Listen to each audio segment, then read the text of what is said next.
Sir ఇవాళ ఏమన్నా కొత్త కాంప్లైంట్స్ వచ్చాయా? No sir. డిటెక్టివ్ నారద వచ్చాడా? వస్తున్నాను సార్.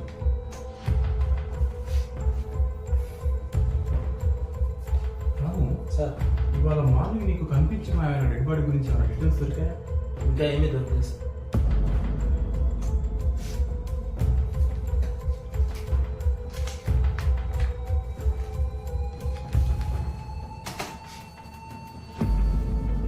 ఈరోజు నీతో పాటు వాకింగ్ బుక్ ఎవరు వచ్చారా? ఎవరు రాలేదు సార్. ఎవరు రాలేదు. నువ్వు మాత్రమే ఐడెంటిటీస్. అవును సార్. ఓకే, అవును సార్. బాగా గుర్తుకు తెచ్చుకో. ఆ టైంలో ఏం జరిగిందో ఒకసారి గుర్తుకు తెచ్చుకో.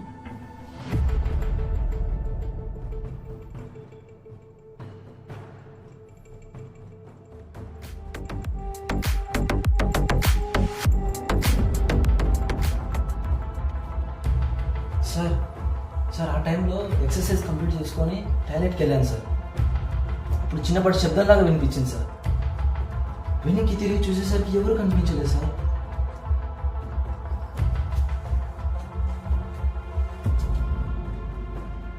రాము, సార్ డెడ్ బాడీని చూసావు కదా, అతన్ని గుర్తుపట్టావా?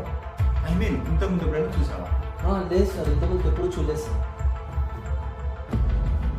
నిజంగా అతను ఇంతమందికి ఎప్పుడు చూడలేదు సార్. ట్రాఫిక్ సిగ్నల్ దగ్గర కానీ డ్రంక్ అండ్ డ్రైవ్లో కానీ చాలా మంది కనిపిస్తుంటారు, కానీ ఇతను మాత్రం ఎప్పుడు కనిపించలేదు సార్.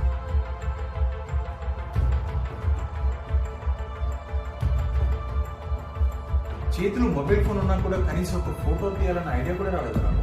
ఆ టైంలో ఇలాంటివి ఎక్స్పెక్ట్ చేయం కదా సార్. కంగారులో మీకు కాల్ చేశాను కానీ ఫోటో తీయలేదు సార్. అందులో ఆ మర్రి చెట్టు దగ్గర చూసేసరికి కాస్త భయమైంది సార్. అందుకే ఫోటో తీయలేకపోయాను సార్. ఒక పోలీస్ పోయి ఉండి భయపడతావా? No, it's not correct. Sorry sir. 100 కిలోమీటర్ల వేగంతో వెళ్ళే బైక్ నెంబర్ క్యాప్చర్ చేస్తావు కానీ కళ్ళ ముందే ఉన్న డెడ్ బాడీ ఫోటో తీయలేకపోయావంటే నన్నే అనుమానిస్తున్నారు సార్. మీరు ఎలాగో వచ్చి పంచనామా చేస్తారు, అప్పుడు అన్ని యాంగిల్స్లో ఫోటోలు తీస్తాం కదా అని తీయలేదు సార్. ఈ డైలాగ్ ముందే చెప్పాల్సి రాము. నీ మీద కాస్త సానుభూతి కలిగింది నాకు. గతంలో జరిగిన మర్డర్స్, సూసైడ్స్ అంటే డెడ్ బాడీస్ ఎవరివో ఎక్కడివో ఊరింటో పేరింటో తెలిసేది. ఎందుకంటే ఎవరో ఒకరు వచ్చి కంప్లైంట్ ఇచ్చేవారు. కానీ ఈ కేసు సంగతి ఏంటి?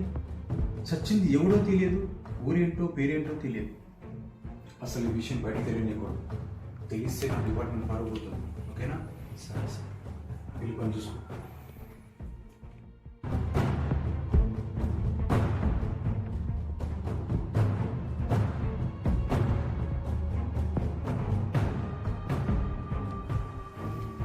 Good morning, sir. Detective Narad reporting, sir. Good morning Narada, take your seat. Thank you, sir. Last month case details ఈ ఫైల్ లో ఉన్నాయి, చూడండి సార్.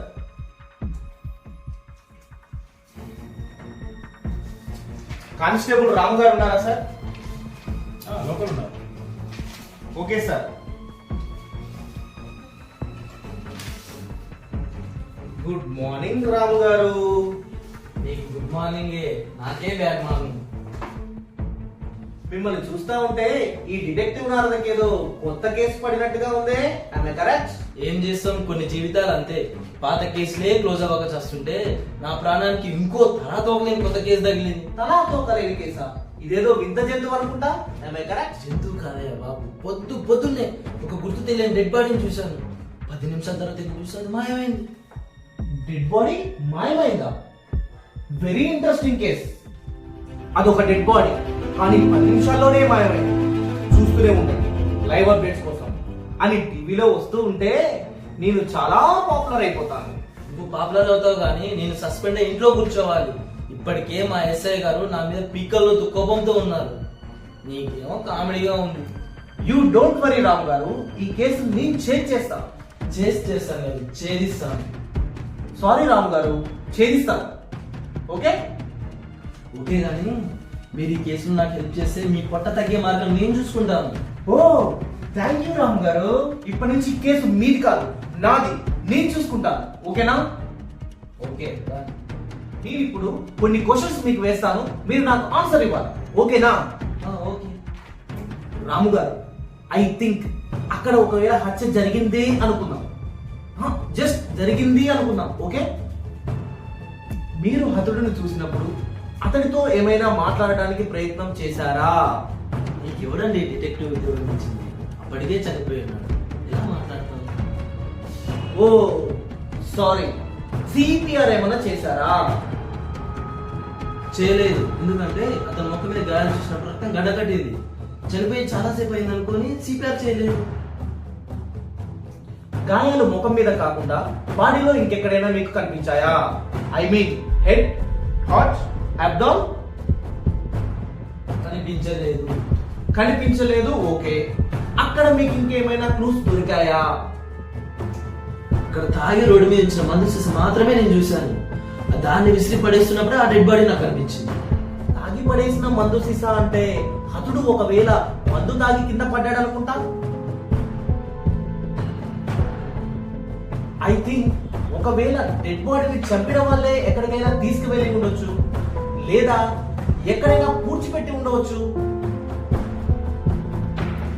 అయినా చచ్చినోడు చచ్చినట్టు పడి ఉండకుండా ఎలా మాయమైనట్టు? ఐ థింక్ చంపిన వాళ్ళే మళ్ళీ వచ్చి డెడ్ బాడీని తీసుకువెళ్ళి ఉండొచ్చు కదా. ఒకవేళ చనిపోయిన వాడు మళ్ళీ బ్రతికి ఉండొచ్చు కదా. ఎందుకంటే ఈ మధ్యనే ఉత్తరప్రదేశ్ లో ఒక మహిళ చనిపోయిందని డాక్టర్లు చెప్పారు. అంబులెన్స్ లో తీసుకువెళ్తుండగా మంచినీళ్ళు కావాలని దాహం వేసుకొని లేచి కూర్చుంది. అవునా? ఐ థింక్ వీడు కూడా అలాగే చేస్తుంటాడేమో. రాము గారు, ఈ కేసు క్లోజ్ చేయడం చాలా ఈజీ.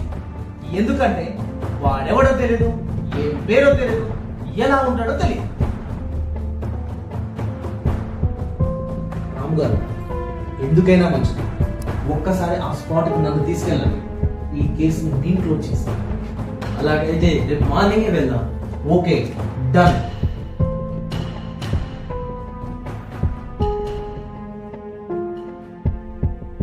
ఎవరితో మాట్లాడుతున్నావో తెలుసా? ఎవరితో పెట్టుకోకూడదో వాడితోనే పెట్టుకుంటున్నావు. నాకు నా బిజినెస్కి అడ్డు వస్తే అడ్డు తొలగించడం నాకు అలవాటు. ఖబర్దార్.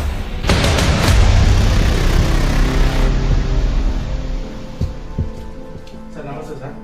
సార్ నా ఆస్తి లాక్కొని నన్ను బాగా కుట్టారు సార్. చంపుతాను బెదిరిస్తున్నారు సార్. ఎవరు కొట్టారు? బిల్లా గ్యాంగ్ సార్. ఇవేంటి? ఏవే సార్ నా ఆస్తి లోపల గూగుల్కి కామెంట్ సార్. నమస్తే సార్.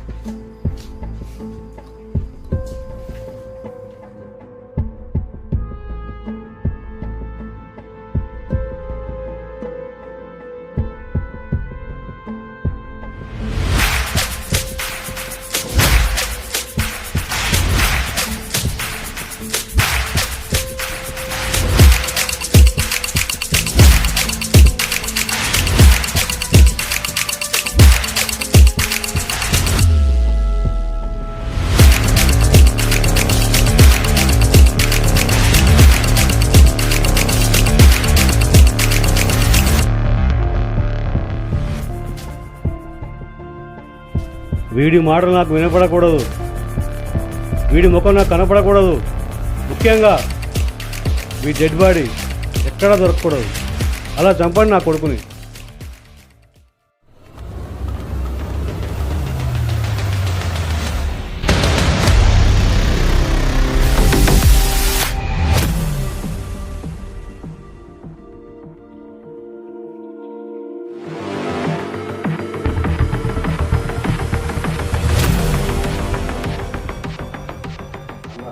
ఈసారి మా చేతిలో సచ్చేటుడు మామూలుగా సావు, చిత్ర విచిత్రంగా చస్తాడు.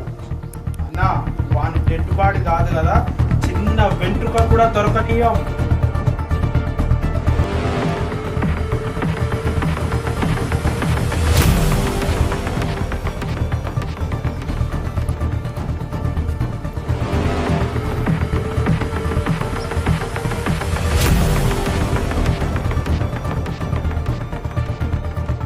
పని అయిన తర్వాత వచ్చి కలవండి.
ఏందన్నా నరకకుంటూ ఆపేస్తావు?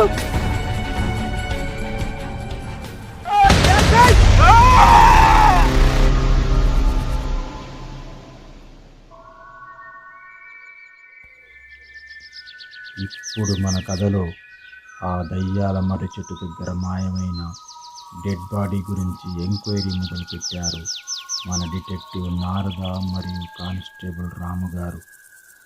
ఏం జరగబోతోందో వెయిట్ చేద్దాం.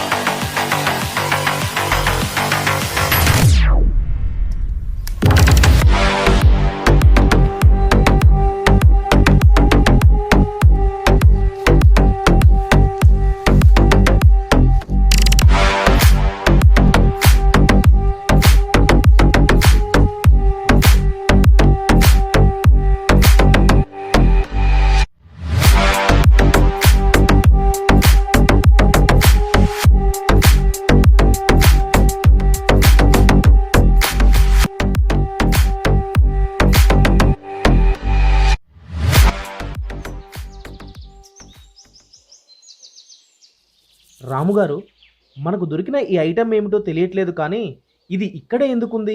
దీని ద్వారా ఏమైనా క్లూ దొరుకుతుందంటారా? Wait and see.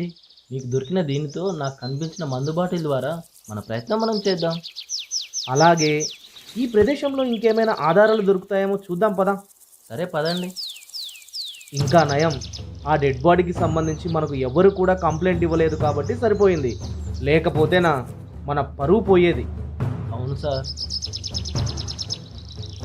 అయినా తరచుగా ఇక్కడే ఎందుకు ఇలాంటి సంఘటనలు జరుగుతున్నాయంటారు? అదే కదా సార్ మన ప్రాబ్లం. కొంతమంది ఏమో ఇక్కడ దయ్యాలు తిరుగుతున్నాయి అంటారు, అది ఇంకో ప్రాబ్లం.